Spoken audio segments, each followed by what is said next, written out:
श्री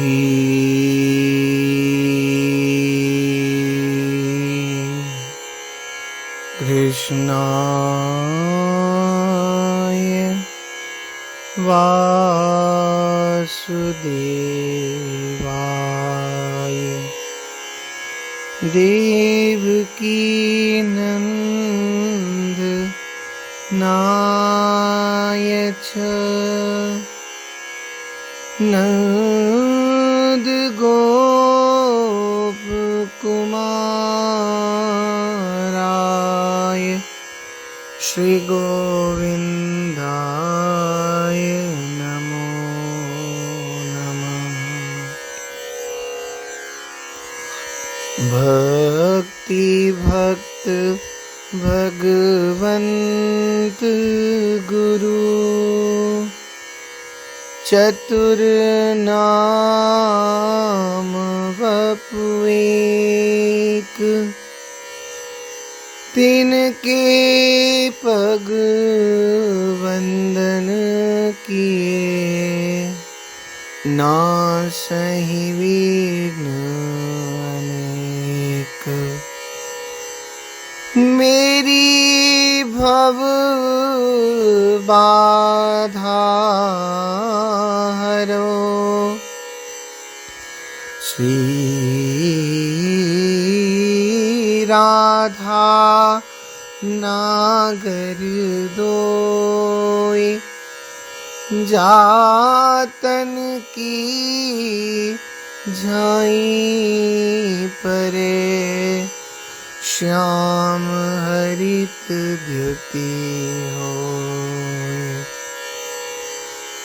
बंदौ गुरुपद कंज, कृपा सिंधु नर रूप हरि, महामोह तम पुंज, जासु बचन रवि कर निकर। सब संतन निर्णय कियो मथि, श्रुति पुराण इतिहास, भजवे को द्वैही सुघर, कै हरि दास। श्री हरि जो आए विराजिए, कथा रसिक हरिदास। तुम श्रोता भक्त माल के, तब पद रज हम दास। श्री कृष्ण। श्री भक्त चरित्र के माध्यम से श्री उद्धव जी का चरित्र हम लोग श्रवण कर रहे हैं। ठाकुर अपने सखा को समझा रहे हैं, उद्धव ऐसा मत करना, तू कहीं वहां से वियोगी बन के आ जाए, सावधान होकर के जाना। और बोले गोविंद, ये जो पत्रिका है ना, इसको लेकर के जाना।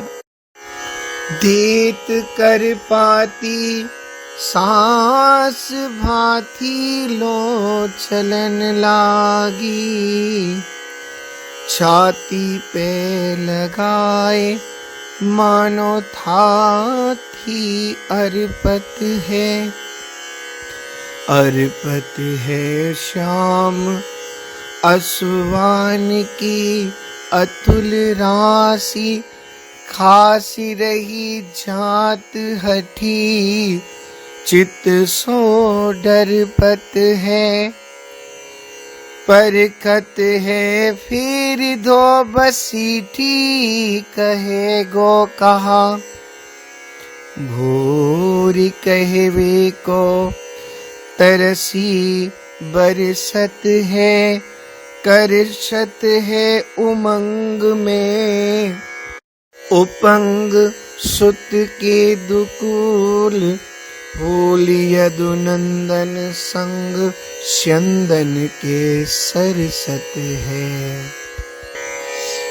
इस प्रकार भली भांति समझाकर श्री कृष्ण ब्रजवासियों के नाम लिखी पत्रिका को जैसे श्री उद्धव जी के हाथों में सौंपते हैं, उनकी श्वास भट्टी की धौंकने की तरह चलने लगती है। वे बार बार उसे अपनी छाती से लगाते, हृदय से लगाते, मानो कोई धरोहर श्री उद्धव जी को गोविंद समर्पित कर रहे हो। किसी तरह का धैर्य धारण कर अविरल अश्रुधारा के साथ उन्हें पत्रिका समर्पित कर देते हैं। उनका हृदय बार बार भयभीत हो उठता है। अतः वे इस बात की परीक्षा करते परख करते हैं, उनके दूत के रूप में जाने वाले उद्धव क्या तो वहां जाकर कहेंगे और लौटकर क्या संदेश ये आकर मुझे देंगे। बार बार कुछ और ही कहते कहते चले जा रहे। इस प्रकार क्या दशा श्री ठाकुर जी की हो गई।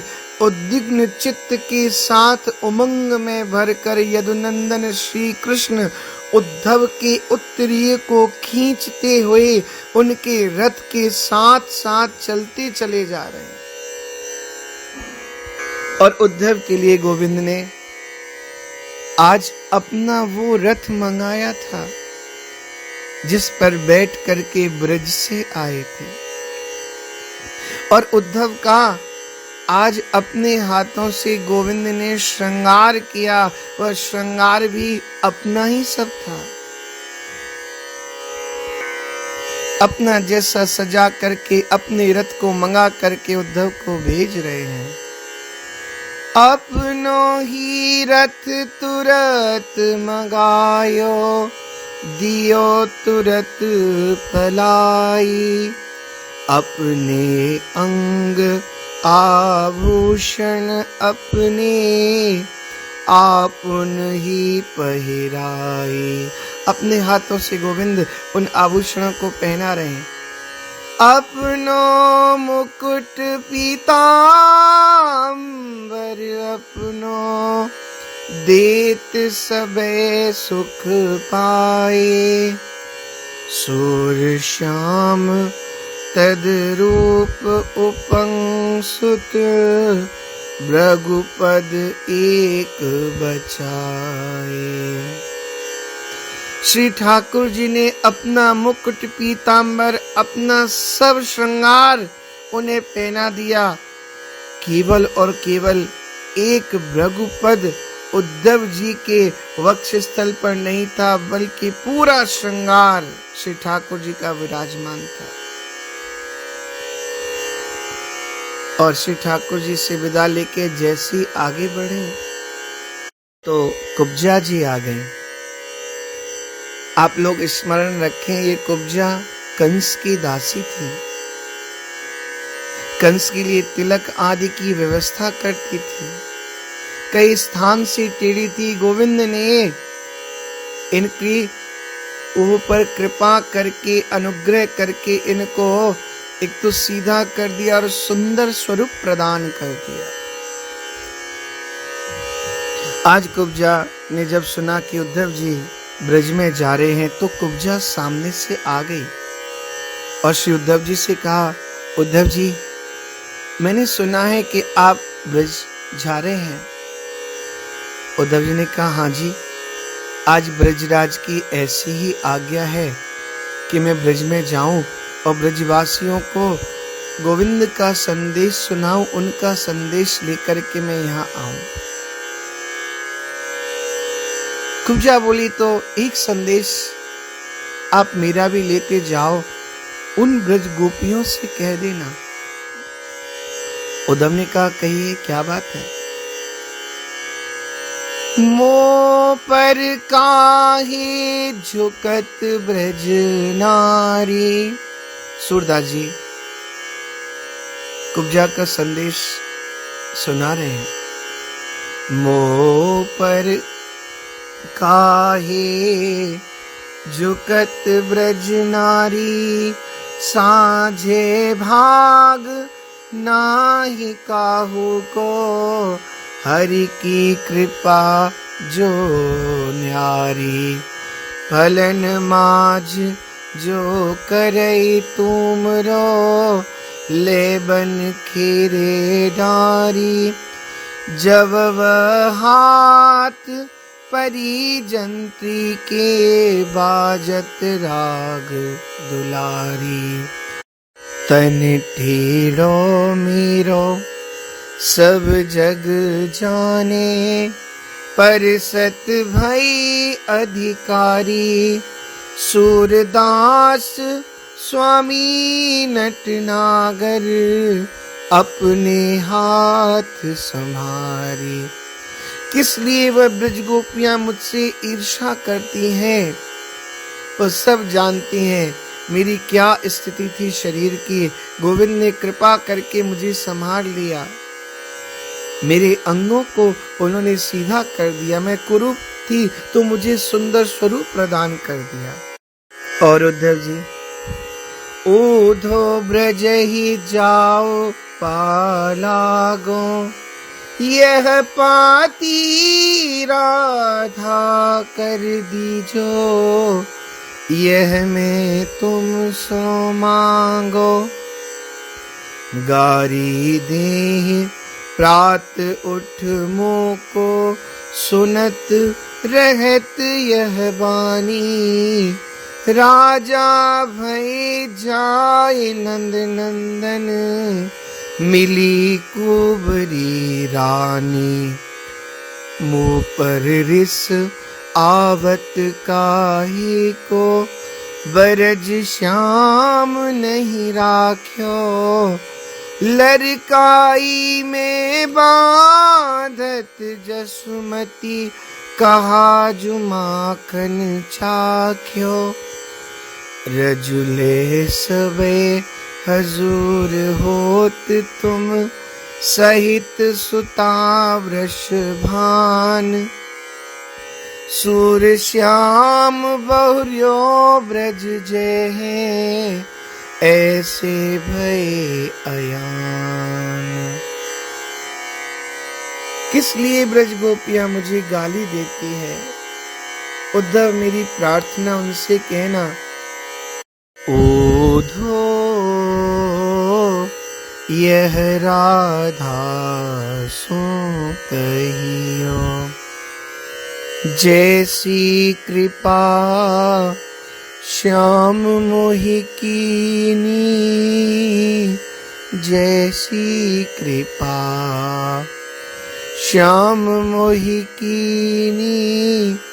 आप करत सोई रहियो, ओधो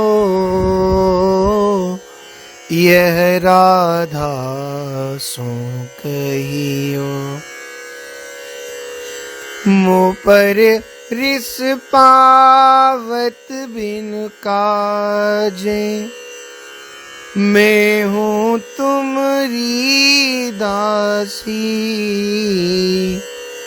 तुम ही मन में गुण धो देखो, बिनु तप पायो कासी।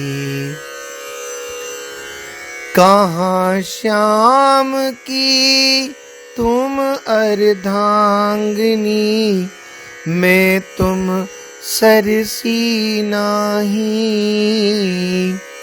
सूरज प्रभु को यह न बूझिए, क्यों न वहाँ लो जाई। ओधो यह राधा सो कहियो। आप जाकर राधा रानी से प्रार्थना करके कहना, जैसी कृपा श्याम सुंदर ने मुझ पर की है, वैसी कृपा राधा रानी मुझ पर करती रहे। मुँह पर रिस पावत बिन काजी, ये सब मुझ पर बिना कारण से एक क्रोध करती हैं। मैं तो आपकी दासी हूं और सच्ची बात तो ये है, आप श्याम की अर्धांगिनी हो, मैं आपके समान भला कैसे हो सकती हूँ।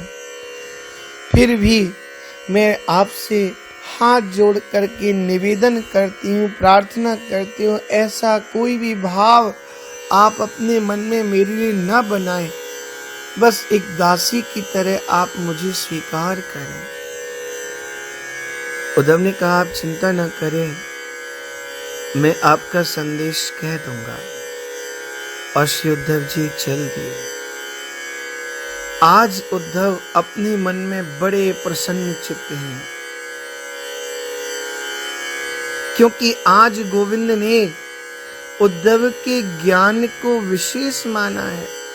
ये सूरदास जी कह रहे हैं कि नयन आकाश चढ़ायो। उद्धव जी बड़े आनंदित हो रहे हैं। उद्धव मन अभिलाष बढ़ायो, उद्धव मन अभिलाष बढ़ायो, यदुपति योग जानि जिय साँचो, नयन आकाश चढ़ायो चढ़ायो, उद्धव मन अभिलाष बढ़ायो,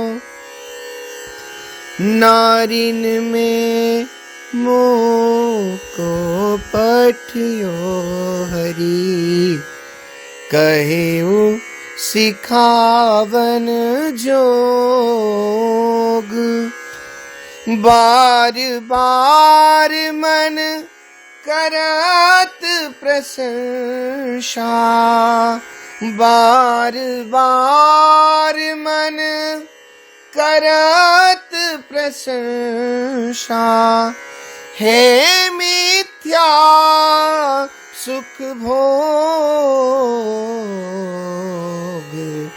उद्धव मन अभिलाष बढ़ायो, आयुष्मान लयो सिर ऊपर, प्रभु आज्ञा प्रमाण, सूरदास प्रभु गोकुल पठवत, सूरदास प्रभु गोकुल पठवत, मैं क्यों कहूँ कियान, उद्धव मन अभिलाष बढ़ायो। सोच रहे मेरी समझ में नहीं आ रहा है, जो अखिल ब्रह्मांड नायक हैं, सुन ग्वारियां की, ग्वालिन की, गैयान की, पशु पक्षियों की याद करके आज ऐसे विवल हो रहे हैं कि अपने अंग की भी उनको सुध नहीं, होश नहीं। इसका क्या कारण है? कुछ मेरी समझ में नहीं आ रहा है। अवश्य ही कोई ना कोई रहस्य ऐसा है, तो मैं चलता हूं और जाकर के ब्रज में देखता हूं। और रथ पर विराजमान होकर के उद्धव जी जैसे ही आगे बढ़े और मथुरा की सीमा हटी और वृंदावन की सीमा में जैसे प्रवेश करने लगे, उद्धव क्या अद्भुत दर्शन कर रहे हैं।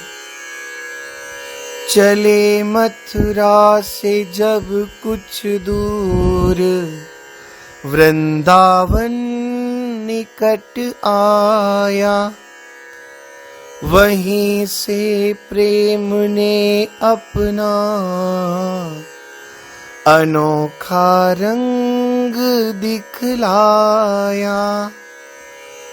जैसे ही वृंदावन निकट आने लगा तो ब्रजवासियों का प्रेम, ब्रज वृंदावन की भूमि का प्रेम वह दर्शन होने लगा।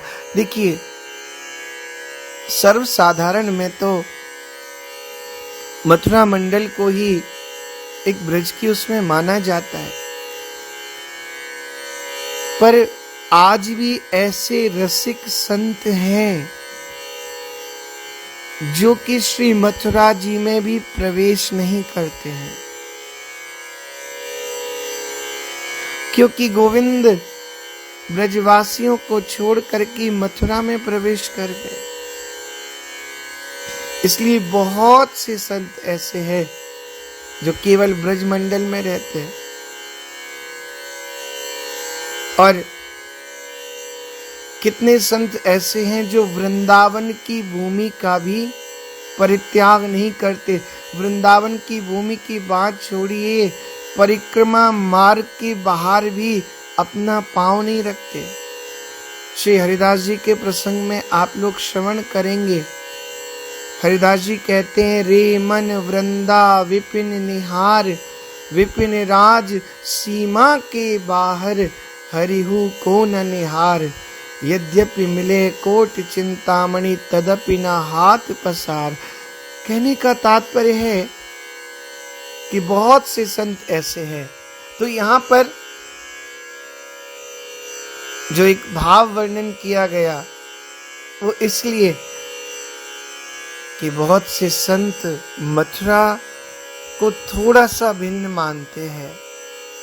जैसे हमारे कन्हैया बाबा भी श्री मथुरा जी में प्रवेश नहीं करते, उधर सिर्फ इधर ही रह जाते हैं, इधर की ओर ही रह जाते हैं, गिरिराज जी की ओर ही। तो यहाँ पर भी जो भाव है ना कि वहीं से प्रेम ने अपना अनोखा रंग दिखलाया, इसका मतलब है कि वृंदावन का जो रसिकों का भाव है वो थोड़ा विलक्षण होता है। चले मथुरा से जब कुछ दूर, वृंदावन निकट आया, वहीं से प्रेम ने अपना अनोखा रंग दिखलाया। उलझ कर वस्त्र में कांटे लगे उधों को समझाने,